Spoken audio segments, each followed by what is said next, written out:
لك بعد روح ولا أحبك بعد روح، ماشي لك وسط عيني بس بالقلب والروح، ما لمسك ولا لمسة ولا همس لك ولا همسة، لسه ما شفت لسه خفيت لك الروح. ماشي لك وسط عيني بس بالقلب والروح، ما لمسك ولا لمسة ولا همس لك ولا همسة، لسه ما شفت لسه خفيت لك الروح.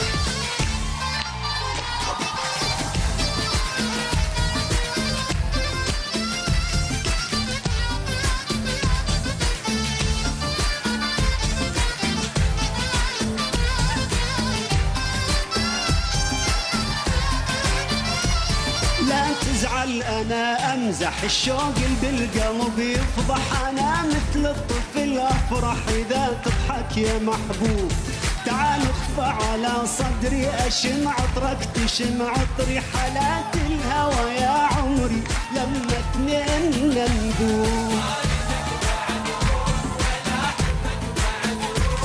ماشي لك وسط عيني بس بالقلب والروح، ما لمسك ولا لمسة ولا همسلك ولا همسة، لسه ما شفت لسه خفيت لك الروح.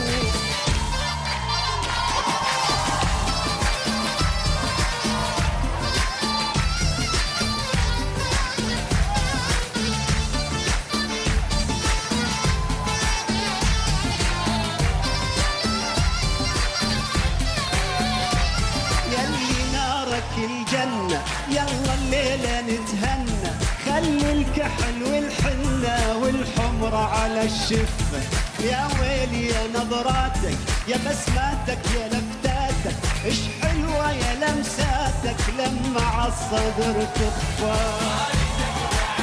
روح يا حبك بعد روح، ماشي لك وسط عيني بس بالقلب والروح، ما لمسك ولا لمسة ولا همسلك ولا همسة، لسه ما شفت لسه خفيت لك الروح.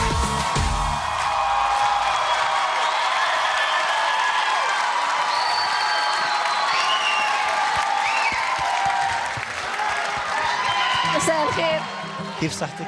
الحمد لله تمام. شو هالجمال هالحلو؟ ربنا يخليك، انا مش مصدقاني واقفه جنبك على المسرح الصراحه. شفت انا محظوظ قد ايه كل يوم بتطلع معايا؟ اكيد. كاظم، تحب تنصح متسابقين الاكس فاكتور بايه؟ ايه النصيحه اللي تقدمها لهم؟ يعني يستغلوا الفرصة، يستغلوا الفرصة وجودهم مع الفنانين رائعين، يعني بصراحة هذه فرصة كبيرة.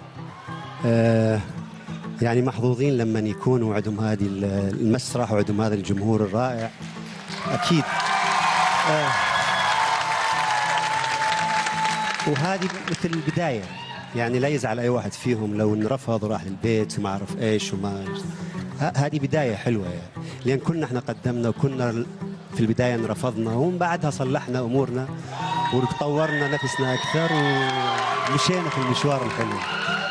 شكرا. كاظم، بتفكر تقدم مسلسل عن السيرة الذاتية لحياتك زي ما كل كبار الفن غالبا ما بيعملوا؟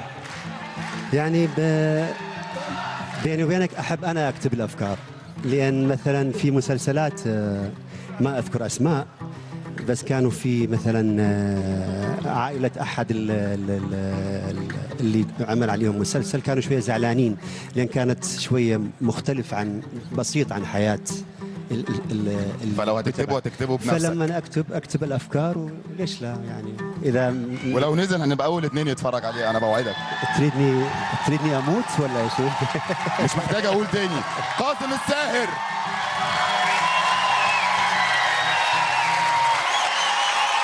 مين ال8 اللي باقيين معانا الاسبوع اللي جاي؟ ومين ال2 اللي هيلموا شنطهم ويرجعوا بلادهم؟ هنعرف بس بعد الفاصل.